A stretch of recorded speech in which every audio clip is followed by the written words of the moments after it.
नमस्ते प्यारे बच्चों। तो आज हम क्या करने वाले हैं? आज हम मिलकर अपनी किताब का एक बहुत ही मजेदार पाठ, तीन मछलियां, उसके सारे अभ्यास के प्रश्न हल करेंगे। तो सब तैयार हैं? चलिए तो शुरू करते हैं। सबसे पहले जरा याद करते हैं हमारी उन तीन प्यारी मछलियों को और उनकी कहानी को। याद है ना आप सबको, उन्हें एक बहुत बड़ा फैसला लेना था। तो ये है हमारा आज का प्लान। हम क्या क्या करेंगे? सबसे पहले कहानी की यादें ताज़ा करेंगे, फिर पाठ से प्रश्नोत्तर देखेंगे, उसके बाद सोचें और बताएं वाले सवाल करेंगे, फिर थोड़ा भाषा का ज्ञान और आखिर में मुख्य सीख और अभ्यास। हम सब मिलकर एक एक करके ये सब पूरा करेंगे। तो सबसे पहले कहानी की यादें। चलिए अपनी यादों को जरा ताज़ा करते हैं। याद करते हैं कि वो हमारी तीनों मछलियां कैसी थीं, उनका स्वभाव कैसा कैसा था। अब जरा इस टेबल को देखिए। यहाँ हम साफ साफ देख सकते हैं कि जब खतरा आया ना, तो हर मछली ने कितने अलग तरीके से सोचा और काम किया। एक ने तो बुद्धिमानी दिखाई और पहले ही सरोवर छोड़ दिया। दूसरी ने अपनी तेज बुद्धि से एक उपाय सोच लिया और तीसरी, वो तो बस भाग्य के भरोसे ही बैठी रह गई। बहुत बढ़िया। अब कहानी तो हमारे दिमाग में एकदम ताजा हो गई है। तो चलिए अब पाठ के प्रश्नोत्तर हल करते हैं। इससे पता चलेगा कि हमने कहानी को कितने अच्छे से समझाए है ना। तो चलिए पहले दो बहुविकल्पीय प्रश्नों को देखते हैं।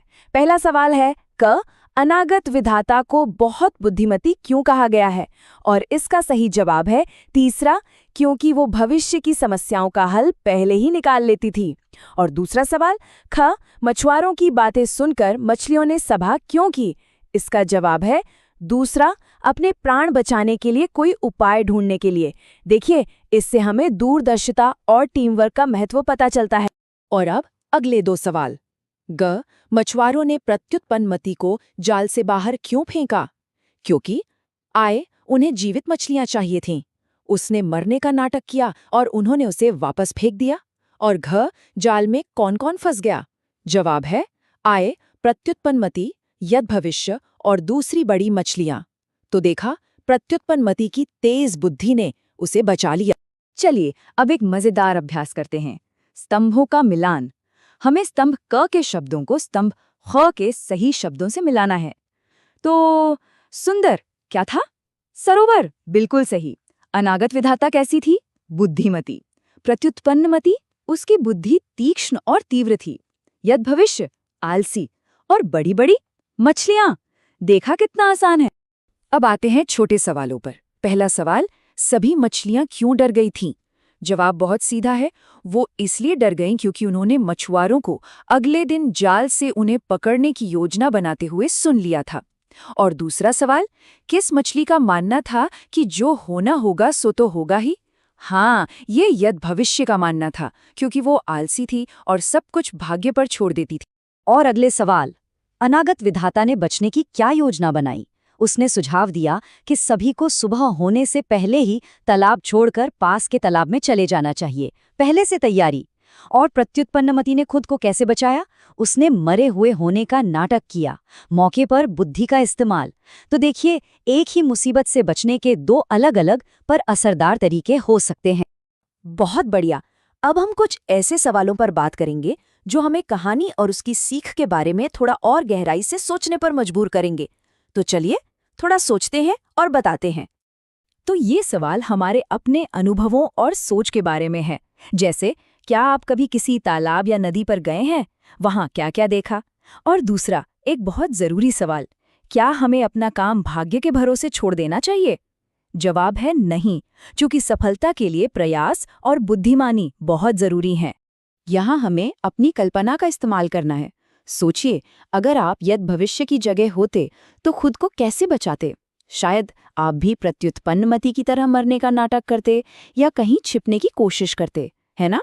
और अगला सवाल, आपको कौन सी मछली सबसे अच्छी लगी और क्यों? जैसे, मुझे अनागत विधाता सबसे अच्छी लगी क्योंकि वो बहुत समझदार थी और भविष्य के लिए योजना बनाती थी। शाबाश, सोचने वाले सवाल भी हो गए। अब चलते हैं भाषा का ज्ञान की तरफ। चलिए देखते हैं कि हमारी कहानी के शब्दों में व्याकरण की कौन कौन सी बातें छिपी हुई हैं। ये टेबल देखिए, ये हमें शब्दों को उनके सही ग्रुप में रखने में मदद करेगी। जैसे संज्ञा यानी किसी का नाम, जैसे मछली, सरोवर, मछुआरा। फिर है सर्वनाम, जो संज्ञा की जगह इस्तेमाल होते हैं, जैसे वह, हमने, मैं। फिर विशेषण, जो विशेषता बताते हैं, जैसे सुंदर, तीन, अच्छा। और आखिर में क्रिया यानी काम वाले शब्द, जैसे रहना, सोचना, जाना। इस स्लाइड में हम एकवचन और बहुवचन सीखेंगे। एकवचन मतलब कोई एक चीज, और बहुवचन मतलब एक से ज्यादा, जैसे एक मछली और बहुत सारी मछलियां, एक ध्वनि, बहुत सारी ध्वनियां। मैं का बहुवचन होता है हम, और बात का बातें। ये हिंदी व्याकरण का एक बहुत जरूरी नियम है। चलिए अब खाली जगह भरते हैं।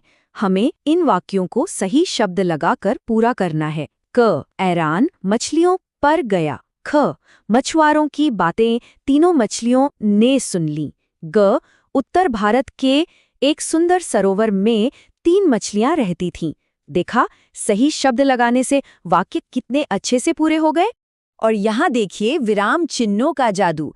जरा पहले और बाद में वाले वाक्यों को देखिए, कैसे सही जगह पर अल्प विराम, पूर्ण विराम और उद्धरण चिन्ह लगाने से वाक्य एकदम साफ हो जाते हैं और पढ़ने में आसान लगते हैं।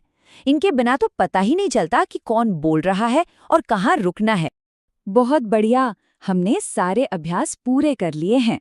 तो चलिए अब जल्दी से यह दोहराते हैं कि हमने इस पाठ से क्या-क्या मुख्य बातें सीखी, और फिर एक छोटे से अभ्यास के लिए तैयार हो जाइए। तो इस कहानी से याद रखने वाली सबसे जरूरी बातें क्या हैं? पहली, हमें सिर्फ भाग्य पर निर्भर नहीं रहना चाहिए, बल्कि अपनी बुद्धि और समझदारी से काम लेना चाहिए। और दूसरी बात ये कि किसी भी समस्या को सुलझाने के कई तरीके हो सकते हैं। और हाँ, इन जरूरी शब्दों को भी याद रखिएगा। अनागत विधाता, जो भविष्य की तैयारी करे। प्रत्युत्पन्नमति, जिसकी बुद्धि तेज हो। और यद भविष्य, जो भाग्य के भरोसे रहे। अब ये एक अभ्यास प्रश्न है आप सबके सोचने के लिए। जरा सोचिए, अगर ये 3 मछलियां 3 विद्यार्थी होती और उनकी परीक्षा होने वाली होती, तो हर एक मछली कैसे तैयारी करती? अनागत विधाता क्या करती? प्रत्युत्पन्नमति क्या करती? और यद भविष्य? सोचिएगा जरूर। और चलिए इस पाठ को इसकी सबसे बड़ी और सबसे जरूरी सीख के साथ खत्म करते हैं। भाग्य के भरोसे बैठने की जगह हमें बुद्धि और विवेक से काम लेना चाहिए।